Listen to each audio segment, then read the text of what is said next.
Interesting story, Baybars. My second book I wrote with a guy named Randy Commissar, who's a partner at Kleiner Perkins in California. And in writing that book, we came across a story of Costco, a big American retailer, that charges its customers to enter the store. So you're not allowed to shop in the store unless you pay in advance. You pay a membership fee. And we discovered that the membership fee that Costco charges its customers, if you add up yours and mine and everybody else's, that comes to 2/3 of operating profit every year. So they can basically run the retailing business at break even because they've already made their money on the membership fees. So I got curious about that model and I said, gee, I wonder if there are other ways we can get customers to fund the business. And I'd already been aware that if you look at league tables of fast growing companies like the Inc. 5000 in the US or Fast Track 100 where I work in London, and you look at the fast growing companies, almost all of them never raised any venture capital, surprisingly, perhaps. So the question becomes, well, then where do they get the capital? Well, the answer is they get it from their customers. So I set out to learn how that phenomenon happened, and I discovered there were 5 ways to do it, and that led to the book and so on. So customer finance. Do you think customer finance is a smart finance, like the finance provided by angel investors? Well, yeah, it's smart for many reasons. Number one, you don't have to give up any stake in your business. Number two, it forces your focus onto the customer. And of course, if you serve the customer well, you're much more likely to have a successful business than if you don't do that. And three, it allows you to chart your own path. You know, we often talk about the value that investors bring to a business. And I myself am an active angel investor, and I've raised venture capital in my earlier life as an entrepreneur.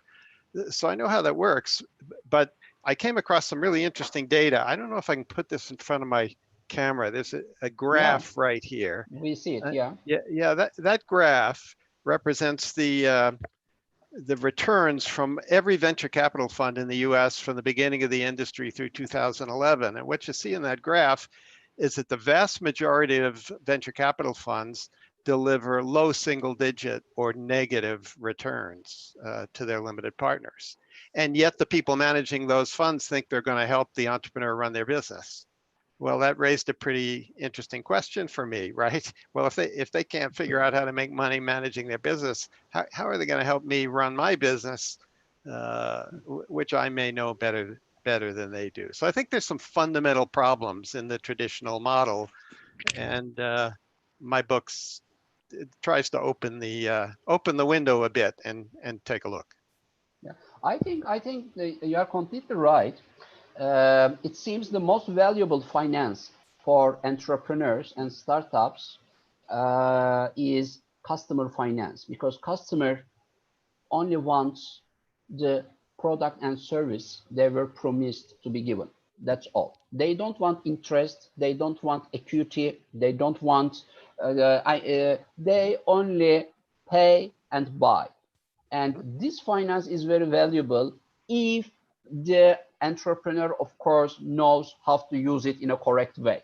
It is also something important. And one of the things you find is if you try and get financing from your customers, for example, you ask them to pay in advance. It's one of the 5 models. If you ask, like Michael Dell did, right? You had to pay in advance to get Michael Dell's computer in the early days. Well, if the customer doesn't want to pay you in advance, that's maybe really useful information to have, because maybe what you're trying to sell to them, they don't want to pay you for at all.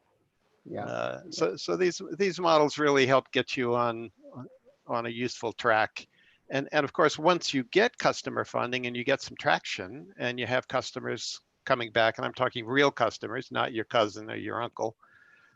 Once you establish traction, then I think you become very attractive to angel investors, potentially to VCs. So I don't argue that angel investing in VC is bad. I just argue that there's a time and place for that investing, and it's not at the moment of startup. But sometimes I think number of customers who are ready to buy are also important to create a sustainable and profitable business. But Uber, for example, Uber is losing money every year, but its company valuation is great. How is that happening? So the startup mindset and SME mindset, I mean, can we make such kind of separation between these two mindsets, startup mindset and SME mindset? Because when you establish a company, a traditional business, a restaurant, let's say, then of course customer finance is very important, and if it is profitable, then you go ahead. But in millennium businesses, which generally are established by startups like Uber, then the investor is not focusing on the profit side, but they are focusing on the company valuation side. And how is that happening? A company is losing money, customer finance, there is no customer finance, but it is very valuable. How is that happening? Well, actually, some of those companies did get started with customer funding, and a great example is Airbnb. You know, the two designers in San Francisco, where you are, JF, were having trouble paying the rent, and there was a big conference coming to town in the design industry, and they said, well, there aren't enough hotel rooms. Why don't we get in touch with the bloggers and see if we can get a couple people to sleep on our floor? We'll buy some air mattresses and we'll feed them breakfast, and that became, you know, the name Airbnb.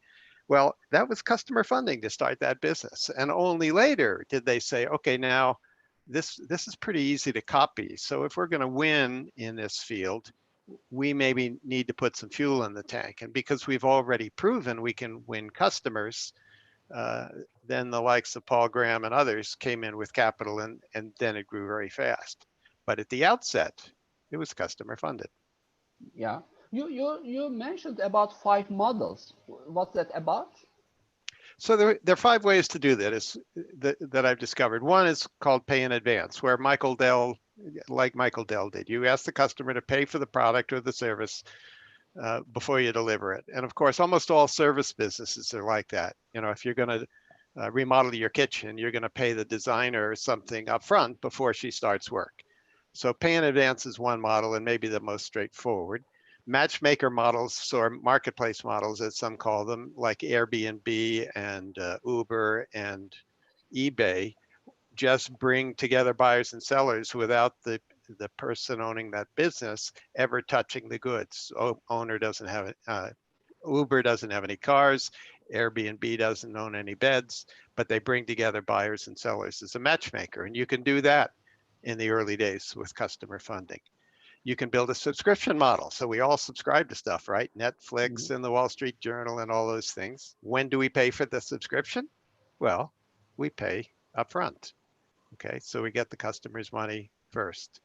You can build a scarcity model. That's what Zara does. I suspect most of the people on this call have a Zara store in their city. And Zara has trained its customers that the merchandise offering is very scarce. And if you see something you like in Zara, you better buy it today because there isn't more of it coming tomorrow. And so the customer buys that with cash or a credit card, but Zara doesn't have to pay its suppliers for 60 days. So it's got the customer's cash for 60 days. And what does it do with that cash? Well, it can grow the business with that cash. So that's 4. And then the 5th model is what I call service to product. So you start in a service business, just as Bill Gates and Paul Allen did with Microsoft years ago. They were writing operating systems for all the nascent PC makers who needed an operating system to make their PC work. Well, pretty soon, Gates and Allen discovered all those operating systems look pretty much the same. And they said, why don't we just write one? We'll call it MS-DOS. We'll put it in a nice, pretty shrink wrap box, or we'll download it, you know, with the computer, and we'll turn our service, our customized service business, into a product business. And of course, that's when the value of Microsoft really took off. So these are the 5 ways to do it, and that's what most entrepreneurs actually do. But as you said, Baybars, there isn't much conversation about it. Yeah. Unfortunately, John, today, um, today's entrepreneurs are different than entrepreneurs of my time, at least. For me, customer is the one who consumes my product or service and pays for it. This is my customer. But customer for today's entrepreneurs is sometimes the one who is going to invest in them. Angel investor is his customer, for example. They are developing their business model in such a way that they only want to raise money from investors, not Mhm. from the customer in our regular terminology. And So sometimes we see very sad examples of that. One of them being WeWork that comes to mind, right? We've all seen what's happened to WeWork now. It's in considerable trouble. It's yeah, you know, yeah, that's probably what the motivation was there. yeah. Um, do you think customer before COVID-19 and after COVID-19 will be different? Will have different behaviors. Well, I think one of the things that COVID is doing to the angel investing community is causing us to be a little cautious. So we may see a deal that we think is pretty interesting that we're inclined to put some money into. I saw one a couple of weeks ago in London that I liked a lot. But we all know that in most startups that are angel and subsequently VC backed, there's going to be multiple rounds of capital that goes in. And I think one of the big risks we face as angels today is, yeah, we could put this round in, but will the company be able to raise another round given the difficult operating environment that we're in today? So that adds a lot of risk to angels, and I think some of them are pulling back, waiting to see how things play out. Mhm. Yeah. What about crowdfunding? Do you Yeah. think crowdfunding will be more important after COVID because it is an online tool, as a matter of fact? What do you think about it?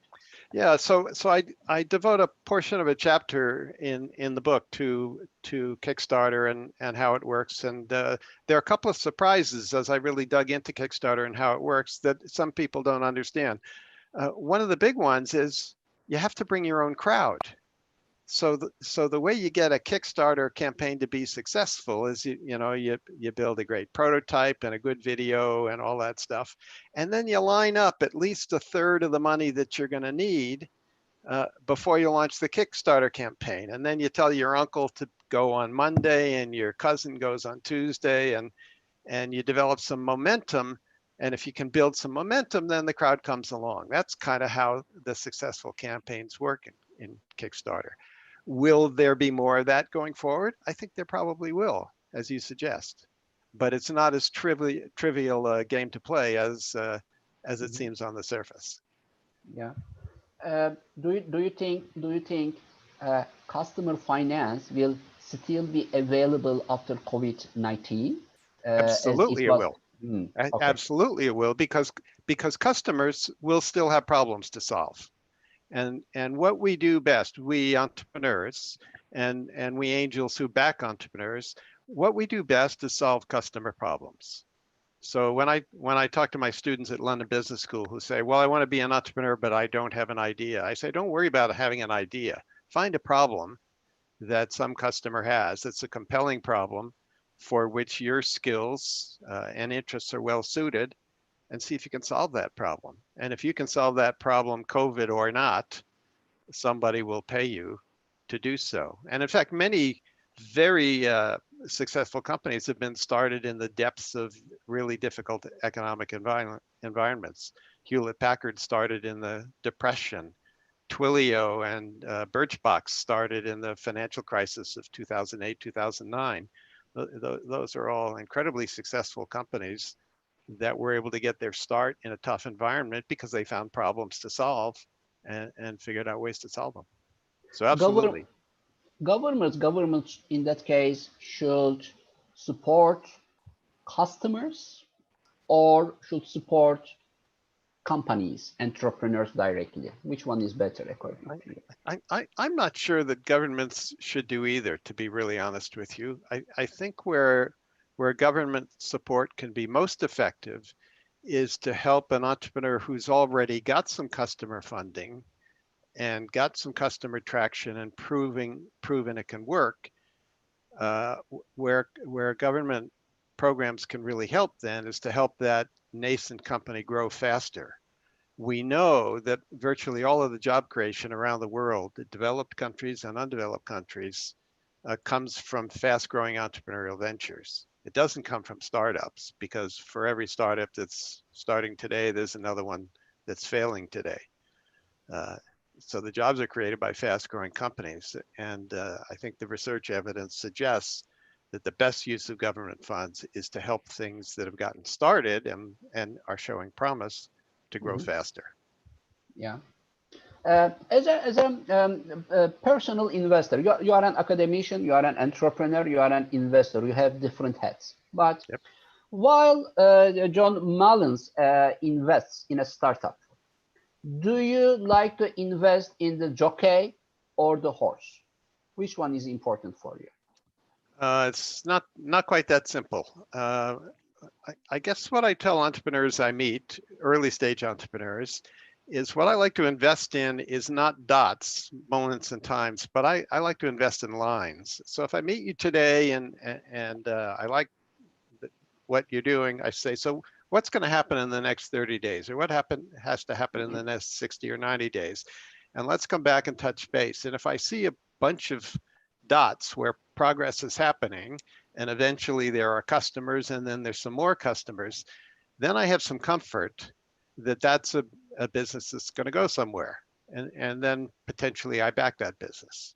But that's not as simple as saying it's a jockey or a horse. It's about proving progress in the marketplace, that there's a problem being solved here, and the customers are happy to open their wallets for the guy who's solving it.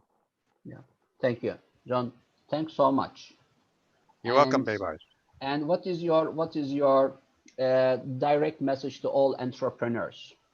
Okay, they are going to find the problem, and then to entrepreneurs, I always say, find a problem that you can fix. If you can't find a problem, nobody's going to pay you to solve a non-problem. Vinod Khosla said that many years ago, well-established investor in Silicon Valley. Find a problem to solve, figure out how to solve it, build a complete team that brings together all the pieces you need to solve that problem, and then get started. thank you. Thank you very much, John. Thanks Thank so much. Now I am coming to our roundtable speakers. We have two great speakers today in the roundtable. Matthew Jamser is representing SMEs, small and medium-sized enterprises part, and JF is representing the startups in this roundtable. Because startups and SMEs. Now we will try to understand if these two important players of economies are same entrepreneurs or they are different entrepreneurs, and if their needs are same or not. Matthew Jamser is the CEO of SME Finance Forum, operated by the World Bank Group's IFC, and he is also a global speaker. Traveled whenever I visit LinkedIn, I see him. He is somewhere in the world, so he is collecting good information about the global entrepreneurial ecosystem. And JF is the founder and CEO of Startup Genome. And Startup Genome, as you know, is the most respected data source for governments, especially on startup economy and on entrepreneurship.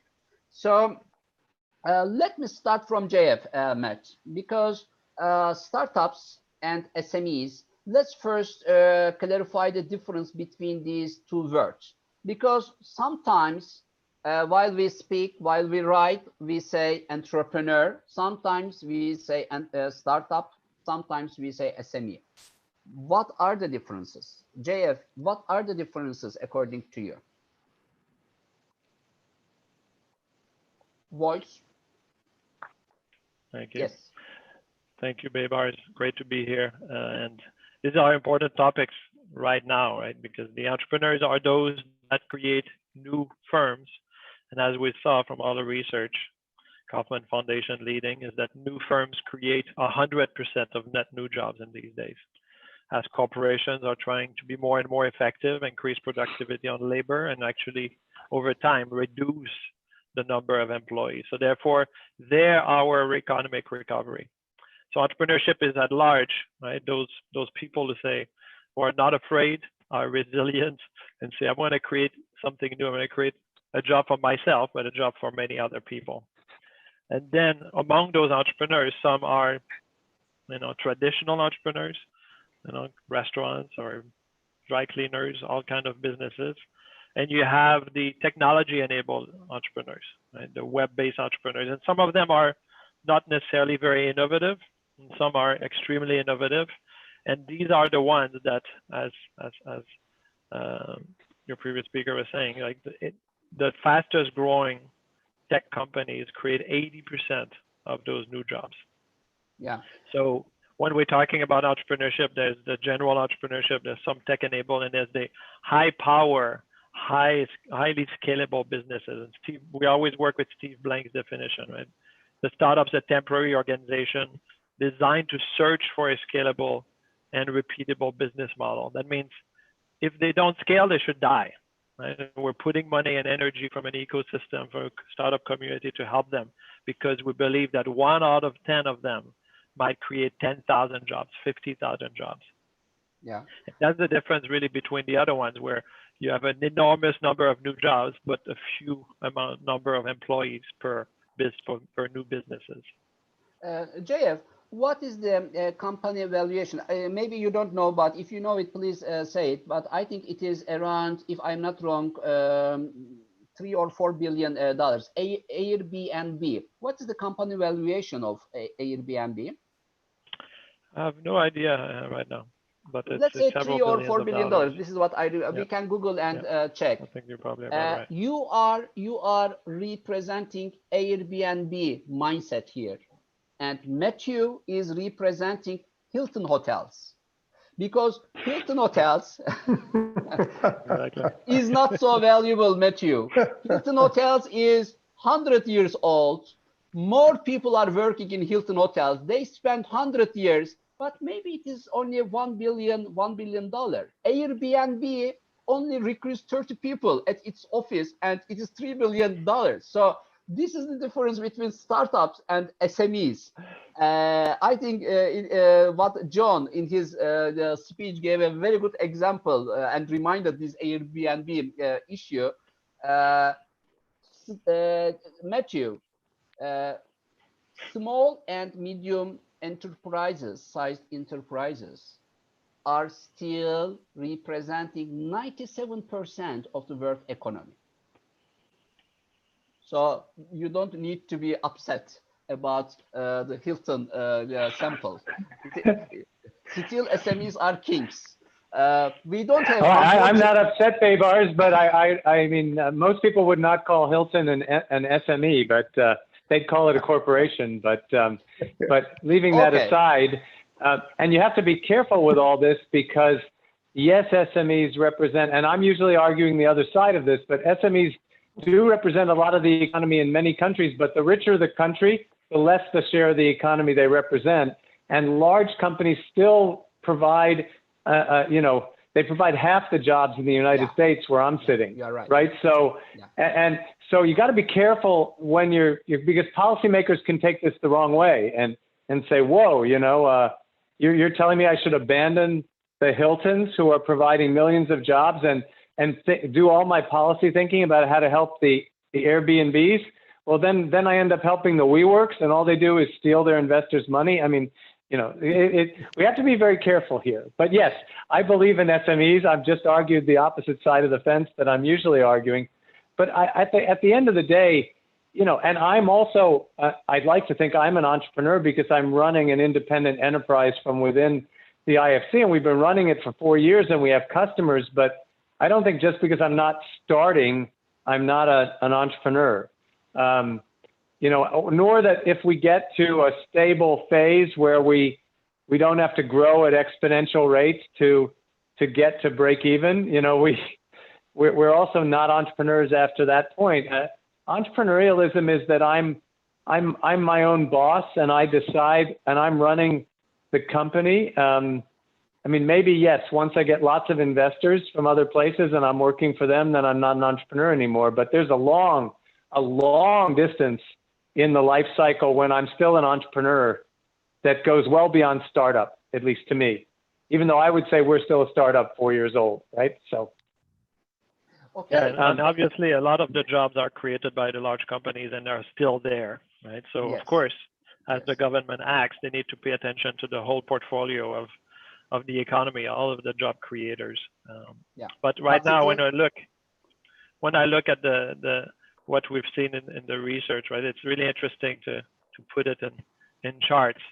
And Kaufman Foundation, they did Arnovio works with us now, created this chart, which you see the red zone. These are the large companies, the old companies, and how much jobs they let go during a recession is larger than the jobs they create outside of the recession. And so all of these jobs created are created by what Matthew does and by what our customers does, right? Matthew with the SMEs and the startups. This is this red line that is resilient to recession. And entrepreneurs continue to create jobs even during a recession. Completely agree. And this is the space I'm more comfortable in arguing that side of it, because I've been on some panels recently with the World Economic Forum and others where you've got some people, including some pretty well-credentialed macroeconomists, without revealing names because it's kind of Chatham House rules.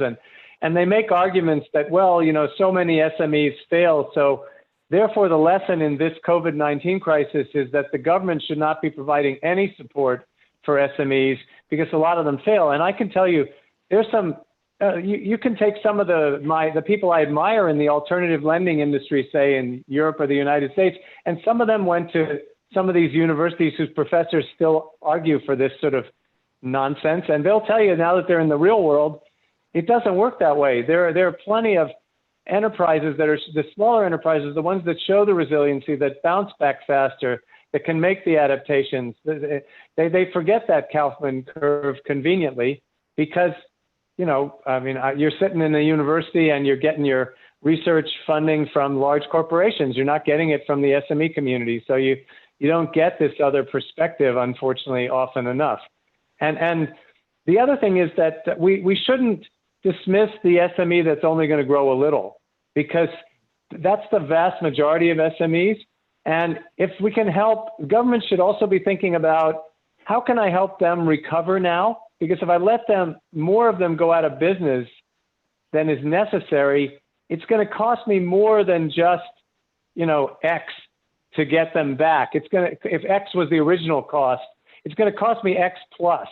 So helping them avoid that going into insolvency or wind up or whatever the country regime is going to be really important right now, and encouraging dialogue with their investors, with the people they owe, with doing things like, for example, encouraging the large companies that have 15-20 trillion dollars that they owe to SMEs worldwide right now.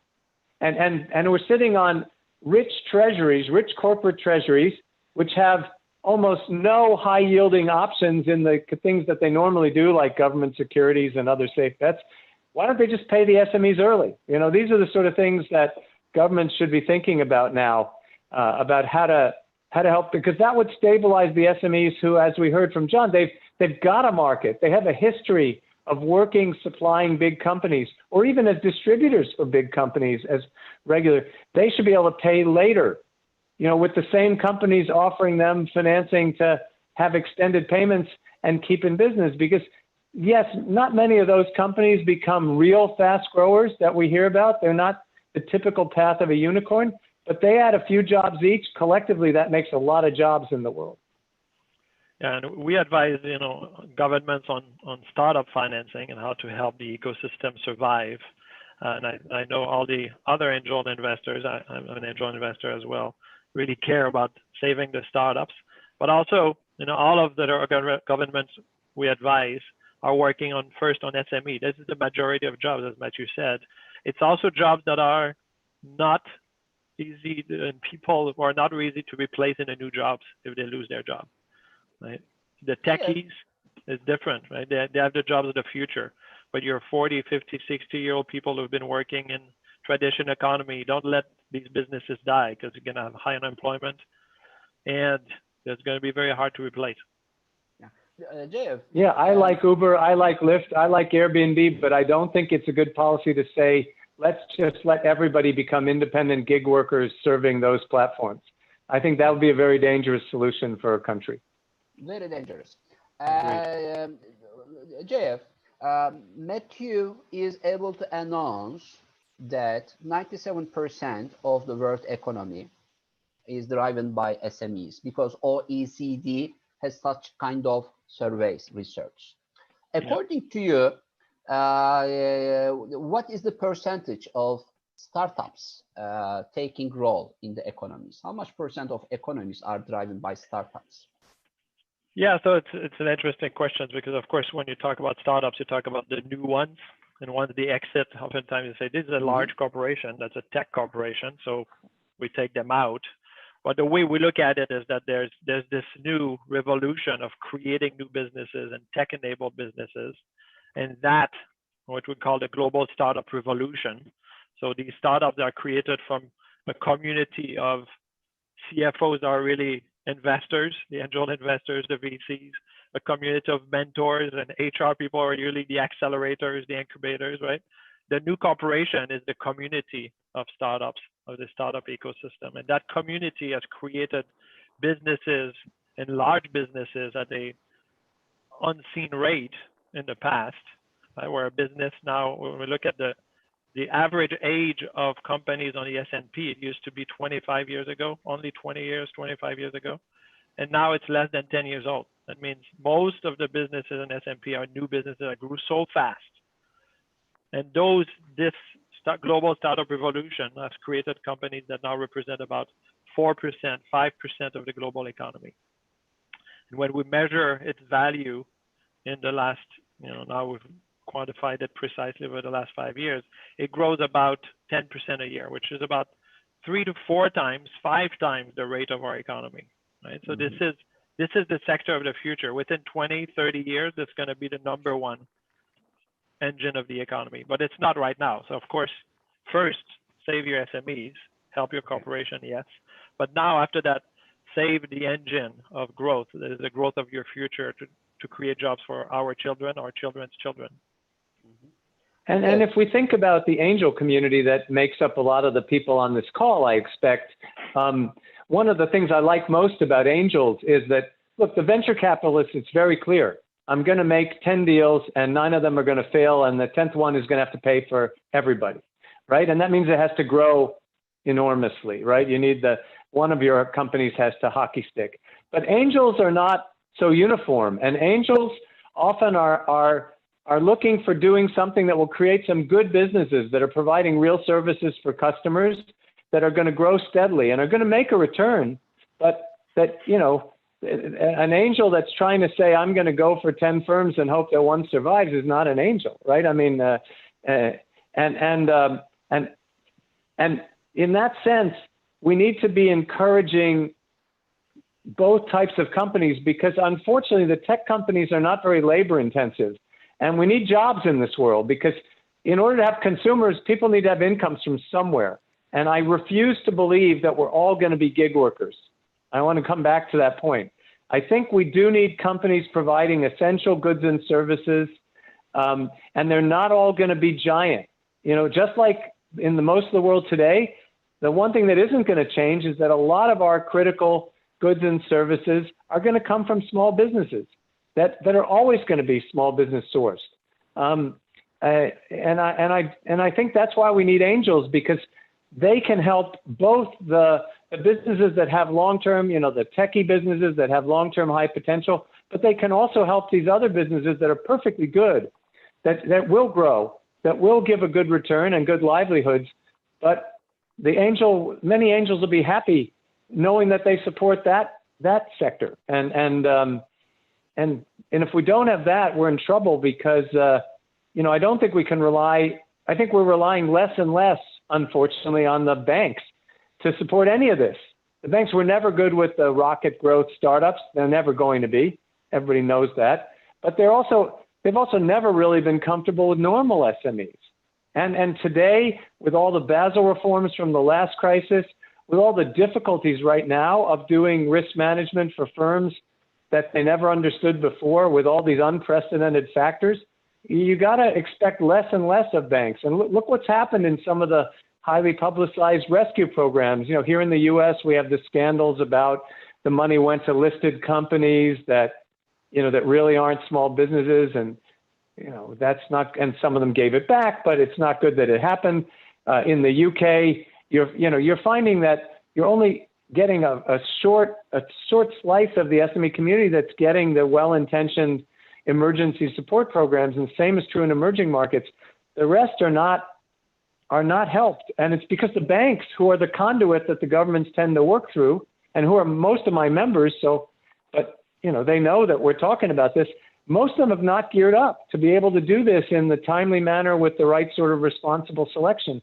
So it's putting greater and greater premium on alternative sources, and I would highlight people like angels to play very important roles, because just because times are bad, as everybody said, doesn't mean they aren't times of opportunity. And they're not just opportunity for unicorn-style growth. They're also good opportunities for versatile small businesses who will do what they're doing, but find a different way to do it in the crisis. Look at the restaurants that have geared up to do home delivery more. Look at people that have retooled their small-scale manufacturing to make PEP equipment or other essential goods now. These are not unicorns. These are not going to be people we talk about in the same breath as Mark Zuckerberg and Bill Gates and Jack Ma, but they're just as resilient, just as valuable, but they need angels, because in most of those cases, if they went to the banks, they didn't get a response that they wanted. They're just doing it. Yeah, I like what you're saying, Matthew, and I like also to get out of this is the SMEs or the tech companies or the large companies, or it's better to finance startups that do customer financing instead of not customer financing. And I don't believe that. I think all of these parts are important, right? Some of those businesses, as John said, are started with customer financing, and some didn't. It did very well. Right? Obviously, Google didn't start with customer financing and did extremely well. Alibaba, all of these companies, Amazon, they needed financing. And then there's the SMEs that are very different, but also need to be saved. What Matthew was saying about it's a good time to invest. When we looked at that recently, and you say we're the data people and we're really data driven, we always look at those things. We studied what happened to the Series A invested in 2008 during the Great Recession in Q1 of 2009. And when we look at the multiple of exit versus capital raise, it's actually a little bit higher. When we look at the return on vintage of VC portfolio, you can see that the returns on 2008 startup Series A or plus is actually higher than 2-3 years before, right? And even the lower quartile of VCs was higher. So it's a good time to invest still. And what I know, I got financed. I got a Series A in 2009 in March, and we're still growing, right? Because we're resilient, because we adapted our business model very rapidly to the new recession. And we used to be growing at 25% a month, and then during the recession, we grew 15% a month. Right? We still did very well. So there is still, a lot of great startups to invest in, the historical return shows that, this is a good time. I think business model will define what like an entrepreneur this guy is. He is an SME, or he will be an SME, or he will be a startup. Business model. What I mean is, this is a handkerchief. I want to sell handkerchief and make money. This is my business model. That's all in my to-do list. So I think I am a potential traditional business owner. This is, but if I am focusing on selling the factory to that I established to sell this handkerchief factory in the future. So if I am trying to kill two birds with one stone, selling handkerchief, making money, and in the future making an exit and selling my factory to another group, if this is my business model, if I am focusing on also selling the whole business I create, then this is a little bit different than traditional business ownership, I think. This is a little bit relative with startup ecosystem. Exit, if making exit is in my business model from the first minute of establishing the company, then I have a startup mindset. But if I am dreaming to have my daughters and sons also run the business I established now in the future, then this is the traditional business mindset. And I am aiming to become one of the SMEs of economy. Now, sometimes you can but see so are tech you companies, suggesting, Babar?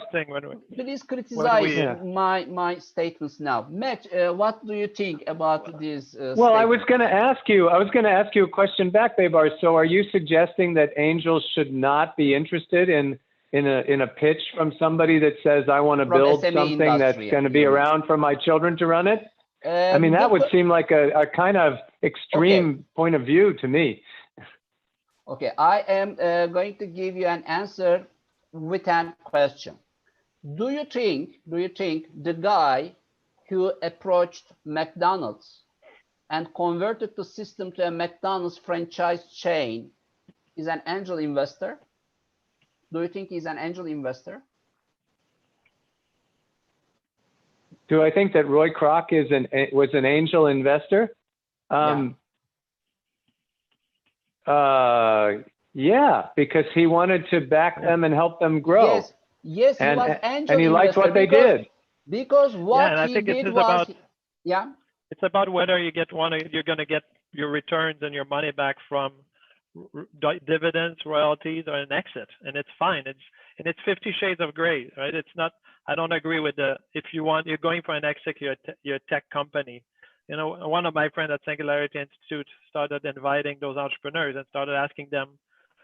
So it was really 101. It's like, so you know that if you go to VC financing, you have to sell your company, you have to give it up. Mm-hmm. And 9 out of 10 said, no, I want to build to last. I want to keep my company forever, right?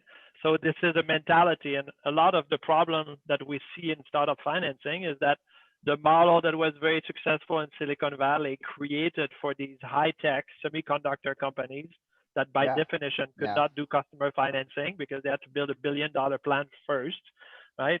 And all of the technology of VC financing was created around these heavy technology investments. And as we're in software, the investment went down, and now you can do customer financing even in software. But these technologies of VC financing has become, we think, the standard and a lot of the time the only way, but it's not true, right? You can do angel financing with what we call an alternative term sheet, which is revenue-based, the old way, right? Once you get to enough revenue, give me 2% back every year until you're repaid with a return, 3% back. And so this is still a tech company, right? Maybe with a lower potential for exits or not a desire to exit. And we believe that this is the majority of what the right technology, the right methodology should be outside of the big tech startup ecosystem, because most of the entrepreneurs in Africa and Middle East and even in Europe, outside of the big tech centers, should be doing revenue-based financing, so the angels can get their money back and reinvest another one and with a profit, as opposed to waiting for this elusive exit that oftentimes the tech entrepreneurs doesn't really want to go towards. But in Silicon Valley, we force them. We have a VC, we do Series A. By Series B, the VC has controlled and say, no, you need to exit. You need to exit. I'm closing my portfolio. Within 7 years, you need to exit. You need to give my money back. And now I have power. I'm on the board. I have majority board seat. And you, when we saw from your figures, JF, that, you know, and I used to keep the figures for the European Venture Capital Association before I joined IFC. So that's all right. I'm 20 years out of date with what the numbers, well, from 2005 with what the numbers suggest. But it was exactly the things you showed, that the fourth quartile of VCs doesn't make squat anyway. In fact, and guess what? Neither do the second or the third. There's a huge gap between the returns from the first quartile and the lower three. And so this myth that are so low, you know, this is the right model for everybody. I'm just saying the myth that this is the right model for everybody. I'm just trying to strongly discourage saying that's the way that angels should be thinking. The good thing about angels is they don't approach it in the same way, whether it's because of the type of self-liquidating investment you described or other aspects of the way angels work. And it's why it's been so hard to do VC-type funding in emerging markets, and why it's so limited, and why the few that are trying to do it differently, look at, say, Growfin or Business Partners in Africa, or somebody like Funding Societies in Southeast Asia, people that are trying to do this differently. It's hard because everybody's saying, well, why aren't you doing it like VC? Why, you know, VC makes tons of money. Well, the fact is, it makes tons of money in a very specific environment with a very specific type of company. And that company alone doesn't make an economy. And so, you know, trying to tilt everything about policy to creating a Silicon Valley style VC industry is not a good idea. And countries kind of drank the Kool-Aid, too many of them. And they're tilting everything that way. And, you know, there's more than just the capital that the angels provide. So we're trying to also to change that mindset. First, you should not adopt just the technology of VC financing of Silicon Valley everywhere and to force it on every deal. But secondly, when you talk about the banks not being very good at SME financing, right, and I've been retracted over the years. I remember when I started my career, we're doing SME financing guaranteed by the government in Canada. And we did a bunch of it, and that was actually a very good impact. But since then, the banks have gone into, you know, deals, right? I get a percentage of the deals. I have no risk. So they retracted a lot. But the other thing that they've never been good at is advising, right? Where the angels are high net worth individuals that had their own business or were an executive, made money, and bring mentorship plus capital. And that's why, right, the business that succeeds usually starts with an angel investing in them, because they get the tough love, they get the good advice, they got the introductions to customers. They usually get 10 investors, 20 investors, and therefore a range of access of networks that they can use for customers, employees, etc., suppliers, deals. And so that's why this is very important, and the banks are not as good and will never be as good as the angel community, and why the angels are so important. But then the angels need to understand that, you know, the Silicon Valley develop startup financing doesn't fit everything. So yeah, I mean, if I look at the truth everywhere in SMEs, but also in tech. I mean, look at the segment of SMEs that are young, but they've succeeded in acquiring one prestigious buyer for whatever it is they do, whatever good or service. This is a terrible situation for bankers, because I guarantee you, in most cases, that entrepreneur goes to the banker and says, look, I've got all these orders from my main client, and I need credit. And the banker looks at, and they say, look, I'm looking at your balance sheet, and you're just way too leveraged, right? And so it can't work for me. But unless you tell me about your personal assets, and or the business assets, and the entrepreneur, she rightly doesn't want to get into the personal assets because they have greater ambitions for this thing to grow. And secondly, they don't have any business assets. They're probably leasing their space. They may be leasing any equipment they're using. So the banker can't make it work, but it's a great deal. Now, there are only two people that can. One is maybe that buyer is going to help them out a bit, but those corporations, they're fickle, right? And if you're depending on them, you know, they say, well, what's in it for my quarterly earnings report next quarter? And sometimes helping you is not in that equation. But what about an angel? The angel can not only say, I come in, I have some capital, I can advance you something, I can advance it on different terms than the bank would anyway. I'm not worrying about the regulator telling me what's this doing to your risk-weighted assets. I also probably know something about your business and your buyer, and I can say, I'm not only going to help you for this, but I'm going to introduce you to 10 other buyers in that sector because you could really take this even bigger. You know, this is not a Silicon Valley style situation, but it's a perfect situation for an angel where you could create a lot of jobs. I mean, maybe not thousands. It may not be a unicorn, but it still could be very valuable for whatever country it's in. And we've got to make sure that we don't, you know, we tell the full story about what angels can do that's valuable. And that's why entrepreneurial finance has to start with angels. And when we show in tech, we're trying to show like that it's not a problem of capital when there's early stage problem. It's actually in an ecosystem. It's actually an angel problem usually.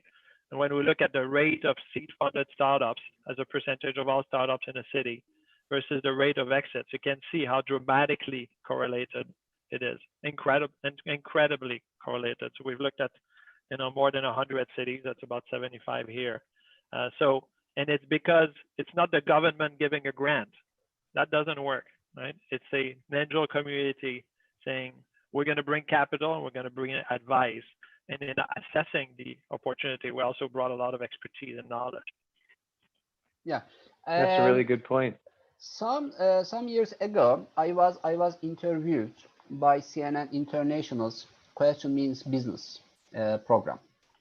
In DC studios met, and the question was, what is the difference between American entrepreneurs and Middle East entrepreneurs? That was the question.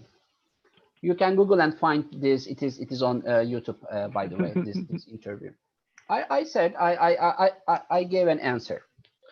McDonald's is an entrepreneur who says he has 5,000 branch offices all over the world, and he's proud of this.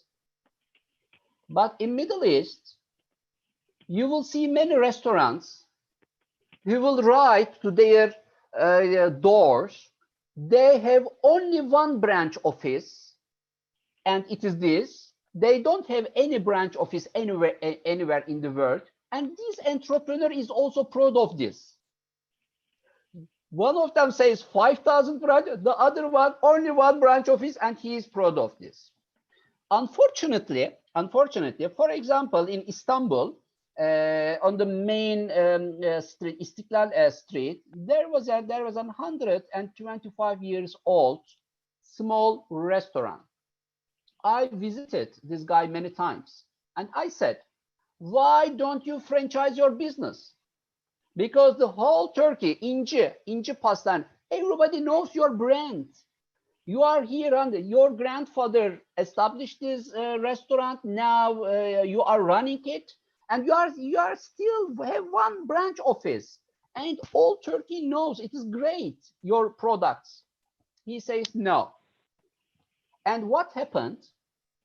When he visited the banks, he couldn't get loan in the financial crisis in 2008, and it is closed now because he couldn't. Yes, but Baybars, be careful because you can tell the same story about the one that decided to expand. We have in the Washington D.C. area, we have a company called Heckinger's, and it's not much of a company anymore, but it started with a couple of stores, and for Washington, it was particularly important because it was one of the first stores that really gave inner city kids who didn't have much education a chance. And yet it was making a ton of money. And it was certainly the place 30, 40 years ago where I would have gone for all my hardware and things like that.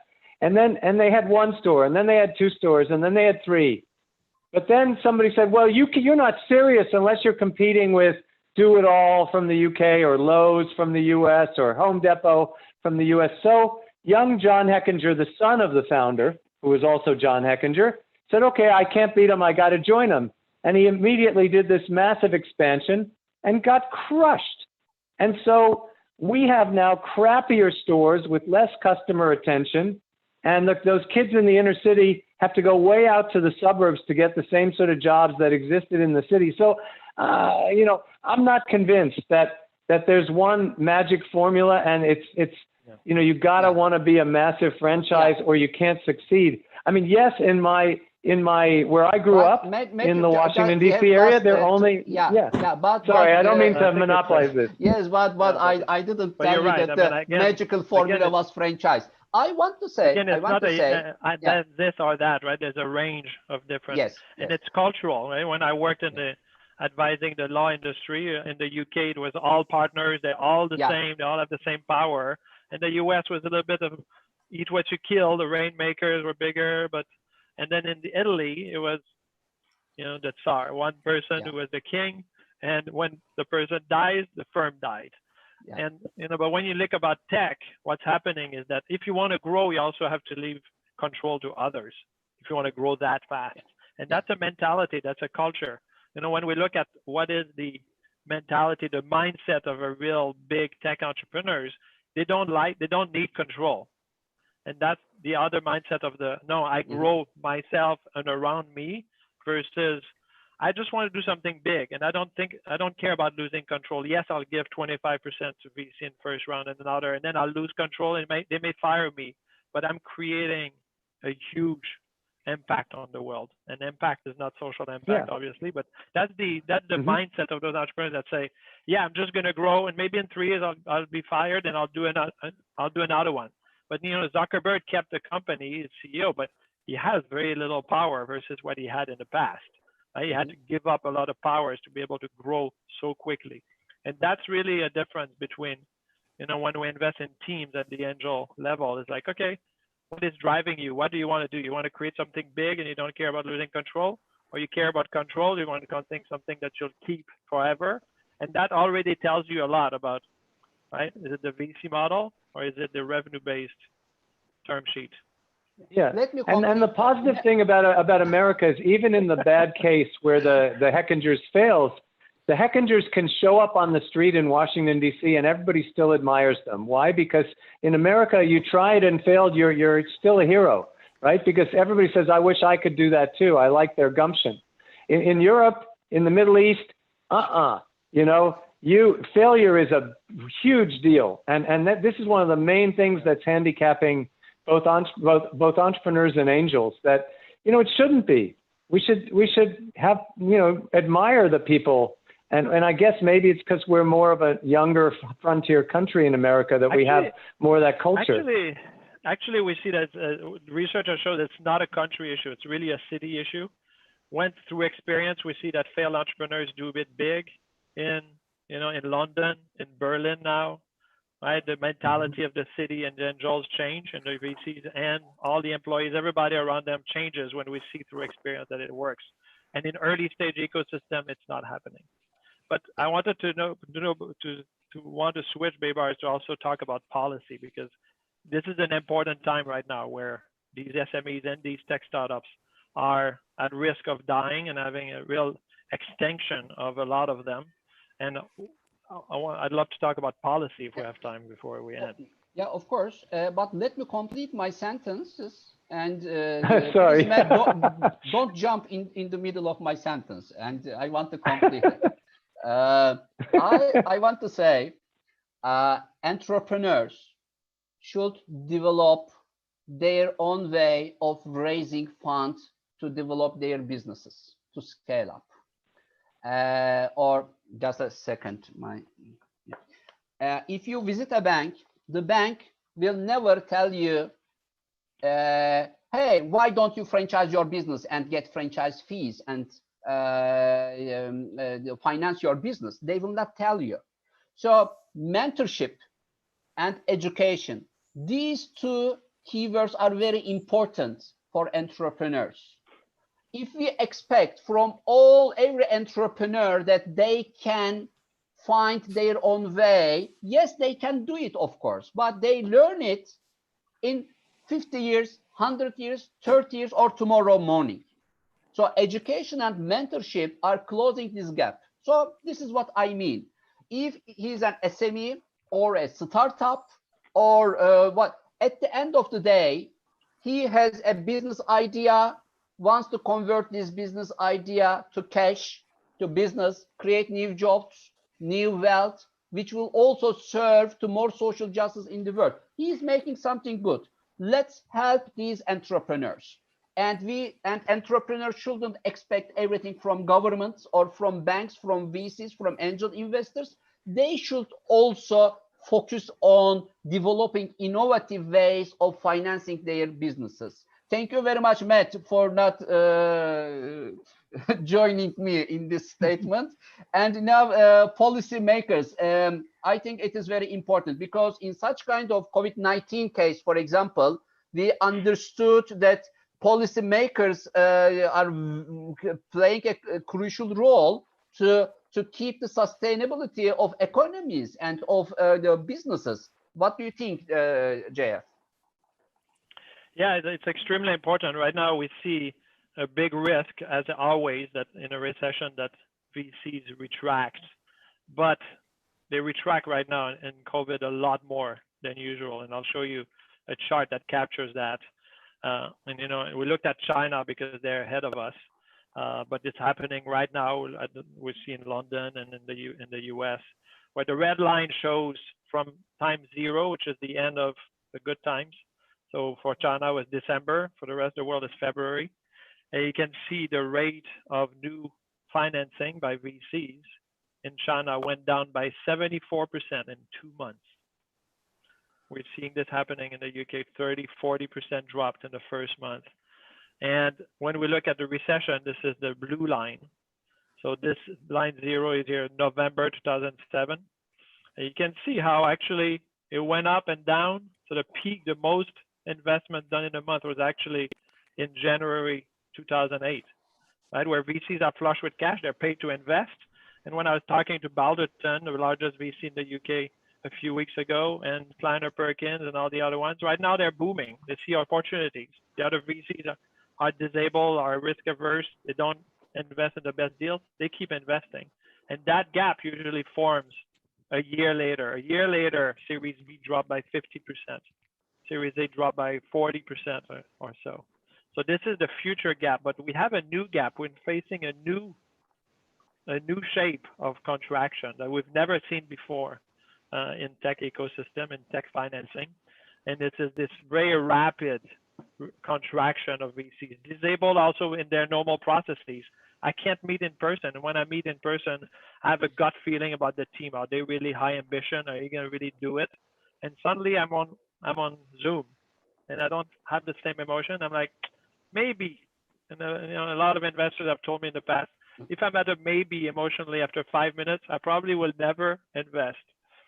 You know, it's very like sensitivity and intuition a lot that investors and angels use about the team. So for all of these reasons, we are facing a huge gap in financing.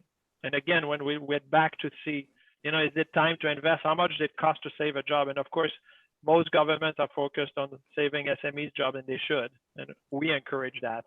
But when you look at job per job, how much it costs to save a startup job, it's actually 40% cheaper.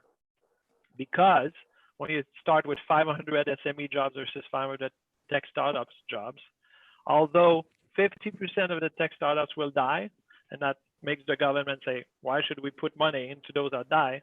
While the other ones, the 5 survivors, grow so fast that they more than replace those jobs. And 3 years later, right, this portfolio that we looked at of 2007 Series A startups, and said in 2000, and looked 10 years later and 5 years later, 3 years later, these startups had 645 jobs. So the same 10 startups with a few that died and the other ones that grew. So if the government invests in equity and gets normal returns, we saw earlier, 13% average return on the whole portfolio, it would cost them 0, right? They could get 24 million on top of the 18 million they invested. If they have negative returns, then still it costs them less than saving those 500 SME jobs, 9.5 million versus 12 million. And the average wage is higher on the tech jobs. The job multiplier is higher. So you save more indirect jobs, more exports, more foreign indirect investment. There's a lot of economic argument to say, you know, you need, yes, the tech startup jobs are a very small part of the economy, but you need to save them because they are very important and they're a lower cost investment if you do it the right way. If you invest and take equity, 40% cheaper per job. And that's without, of course, calculating all of these other effects. You know, in Israel, they say 9% of the economy is tech jobs, 9% of the jobs. It's 14% of the GDP.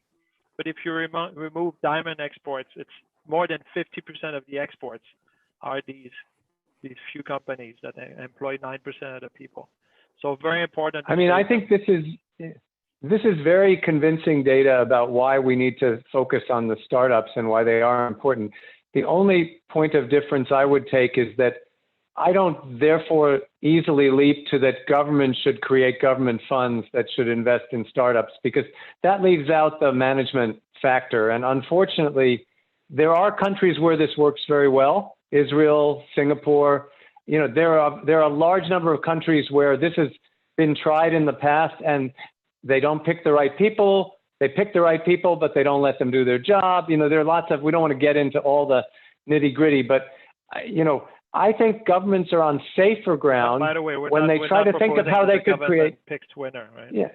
We're not talking right, about but I think the government's creating the right incentives so that private investors, from angels to institutional investors, can be incentivized to do more for startups at this time is a very good thing to do. And the second thing, which we haven't really talked about yet, is that we have to look at, you know, to what is the state of the insolvency system in the country, because it also has to be easier if things go wrong to work things out. And a new thing with COVID-19 that I hadn't heard before, and I've been involved in these insolvency regime discussions with the World Bank for some time, is we also have to avoid some well-meaning but unintended consequences of some of the laws that were previously put in place to reform insolvency, which kind of force owners of companies to go into formal insolvency, when right now there may be so many of those that we will recreate the hospital worry we have in many of our countries with an insolvency tribunal worry, because they're going to have many more cases they can handle. So instead of having these laws be very rigid, you know, seeing what sort of accommodation we could do so that you can encourage informal multiple party settlements that occur out of formal processes, because all this will enable companies to hang in there, that and the people that owe them, paying them quicker and things like that. You know, we have to do everything we can as governments to give more, you know, more strength and more liquidity to these startups so that they can hang in there longer, because many of them don't need to fail. And they will, as you're seeing from this data, they will do well in the long run unless they're pushed into premature insolvencies or premature liquidations from their investors, right? You know, because saying, oh, well, we still have the intellectual property, we can start again and do it better. It's very expensive to do it that way. And so this is something policymakers need to think about. I know of several promising technology companies now, several that have existed for a number of years with good growth, that are really under threat right now. And they're not getting any joy from their investors, and they're not getting any joy from their governments, because they're not a bank, and they're, you know, and this is dangerous right now. Yeah, dear Matthew, dear JF, thank you very much for all your contributions. We have only 15 minutes to end the session, and I want to end it on time. Dr. Done, WBA Business School Director, is going to give closing remarks before closing this session. But I have two announcements. One of them is WBAF Global Startup Committee is making a survey, which you see at my brand. I put the link to chat part. Dear participants, please click the link or copy and paste it and do it later. Please join this survey. We are trying to understand the impact of COVID-19 for startup economy. And the other one is a good and a bad announcement. The good announcement, we will make more roundtables, webinars from June on. Global Startup Committee, WBA Business School, Global Women Leaders Committee of WBA, they are preparing their own webinars. But from 1st of June, as you know, in all over the world, almost all of the world, economies are opened. So our webinars will be paid after 1st of June for the participants who are coming out of WBAF community.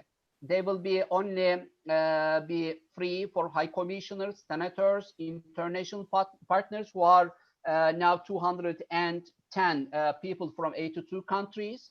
But if you want to join and follow these webinars free, then please apply to become an international partner of WBAF. It is a free program, by the way. I put the link of application, then you can follow again free of charge all these great webinars. It is also in the chat box.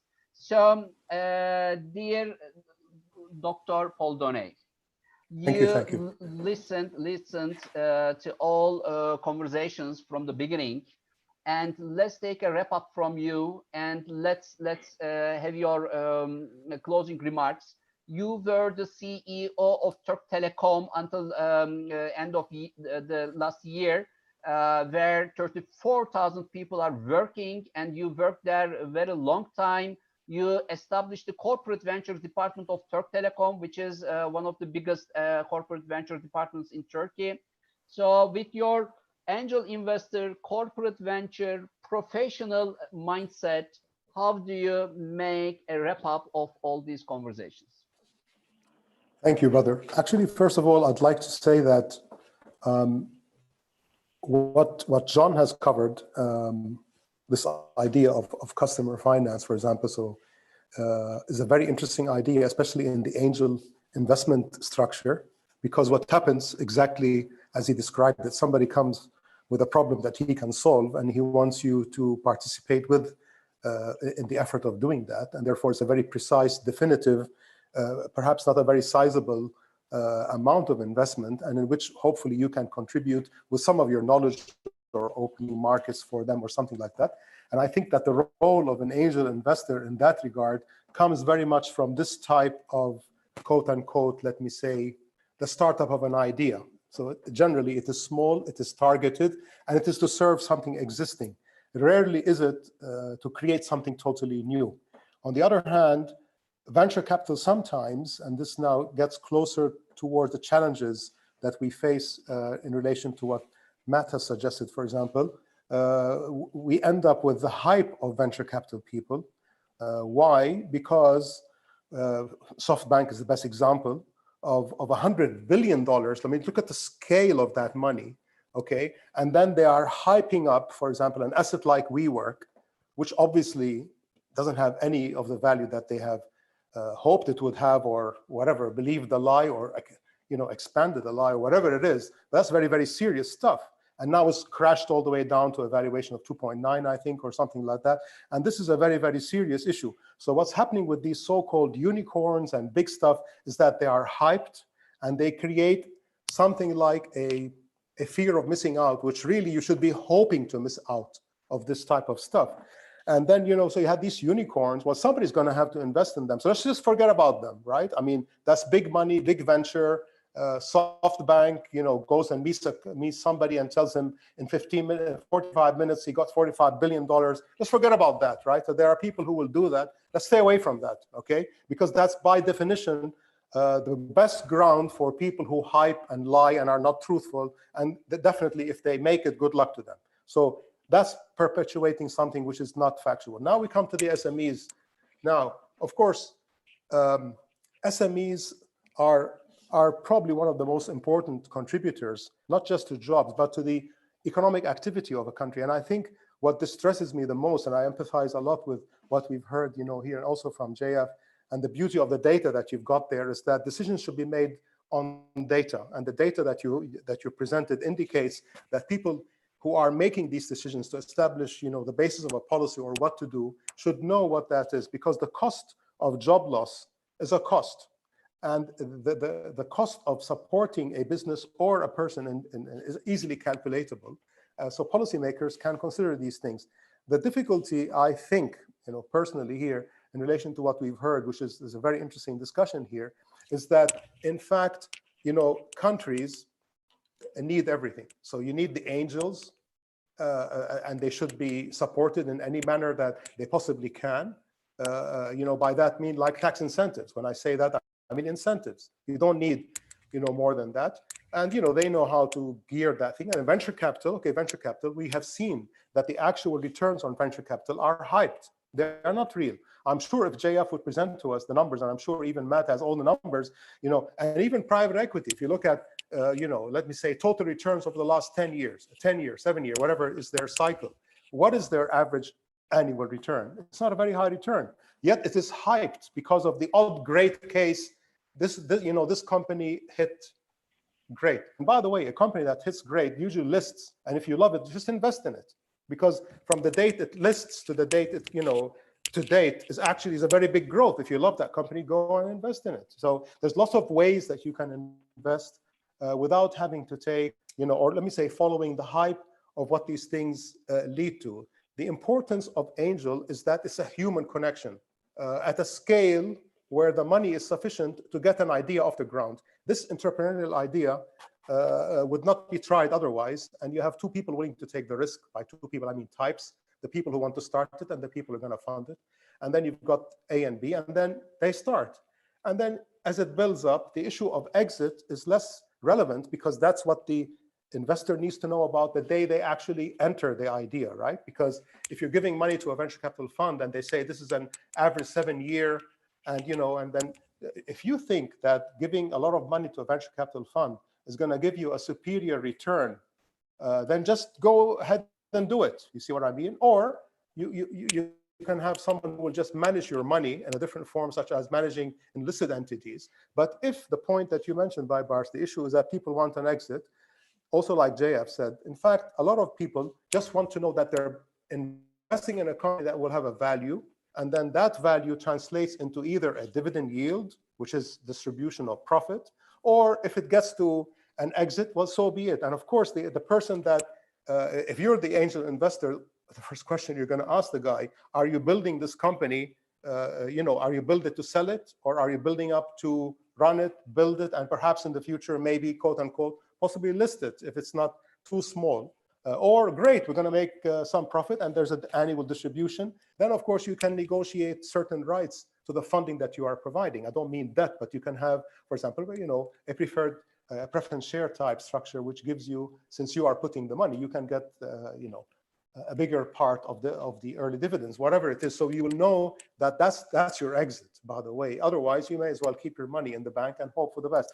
We all know one thing now in this COVID environment is that, money in the bank is just going to be what it is, probably even negative. I mean, that's just, if you look at the next 5-10 years, the way things are going to be with this major reset that we have now seen is that,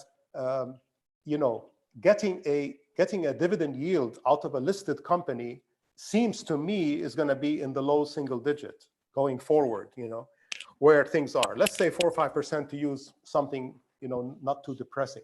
And I'm talking about the first world, and that translates into emerging markets, things that are closer to 8, 9, let's say generously 10, okay?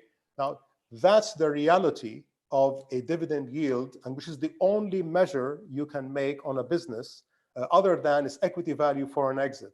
Now, that is a very healthy return, you see. If you keep your money in the bank, basically, we know what that means now. It's basically, you're not going to get much, right? If you want to play the market, you can play the market, and then obviously you can play stocks and bonds, and in that area, at least it's a liquid asset. So obviously people mix their portfolio. This is why actually there's room for everybody. The SMEs, however, I believe, should need special attention for the reasons that that Matt and JF also indicated, because they are such an important part of the economy and activity and jobs, and these are real. This is why it's very insulting to me, frankly, when I find that all of a sudden now people are on Zoom and they're saying, great, I can continue working like this. What are you talking about? Okay. The vast majority of jobs, more than 2/3, 70% of jobs, require a manual input, and that requires physical presence. It's insulting to this layer of superficial people that say, I can do everything on Zoom, therefore society can function the way I can. Well, if you can function that way, I'm very happy for you. But then don't extend by implication what other companies need to do. And these jobs, my friends, are very important for these societies. Losing these jobs, if they are not recovered, is a major burden on society. And that in itself is going to take us towards a future which will be a lot tougher. So the contributions that we've heard, which I think are incredible, from John and Matt and JF, for me, the beauty of what you've contributed is you have given a very good indication of what's available, and there is backed up by data. So thank you very much for Bybars to arranging this, and thanks to you all for this contribution. It's been a very interesting learning for me.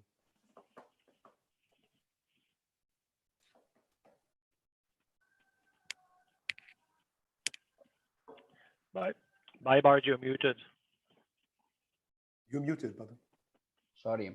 I thanked all of you briefly in my unmuted time. And I have an announcement before closing the session.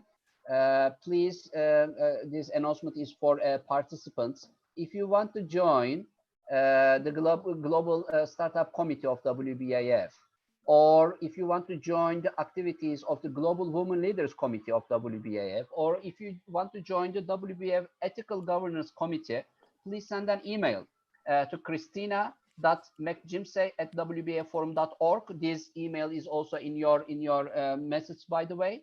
And I'm very pleased to let you know that the WBAF Ethical Governance Committee, under the leadership of Fatih Saab, is going to send an email to all participants about the committee's declaration on COVID-19 times ethical values. Unfortunately, for example, at least me, I am receiving every day 2 or 3 emails from China, from some parts of the world, that they want to sell ventilator, masks, etc. I think that entrepreneurship under difficult times should have a different mindset. So this is what we want to highlight. We cannot talk about making profit in all times. In some times, entrepreneurs should also think more large and think for the future of the world. So we are going to, this committee is going to now declare a declaration about the COVID-19 ethical values for entrepreneurs. Please read about it and share your insights with Fatih Saab and his team, because we want to make something good for the world. For startup genome reports, I think JF has written the link. Please copy and paste this link and download these reports. So this without data, without statistics, we cannot have an idea about the future. We cannot talk scientifically. So I'm taking so much to JF for his global efforts to make the entrepreneurship ecosystem more scientific. I am taking so much. Please join us in advocating for policy all over the world, and use our data. Invite me to a call, because it's your past investments also, right, that are at risk. My past investment as an angel, unless the government starts helping. Okay, great. And I'm also thanking so much to Matthew Jamser, because I am in the same board with him at the Global Partnership for Financial Inclusion, GPFI committee of the G20. And I see he is the most active board member of GPFI G20 has ever seen. So I am thanking so much for he is really very hardworking. And Matthew, financial inclusion is something very important, and this is your this is an area that you give very importance. There are 2 billion unbanked people in the world, and we couldn't find time to speak about what will happen to these 2 billion unbanked people while trying to access to health services, etc. under COVID-19 times. So please, dear JF, dear Matthew, dear Dr. Done, promise me to make another session in July, because June is completely full, but another session in July as the episode 2 of this series, let's say. Donay Jamser and Got series. If it is fine, in July we make another session and we talk also about the importance of financial inclusion for fostering the world economy. Thank you very much, and let's keep in touch. All the best. Thank you so much, Baybars. Thank you, Baybars. Thank you, buddy. Everyone. Thanks very Thank much. you so much. Thank you. Thank you, Jeff. Take care. Thank you, Paul. Bye-bye.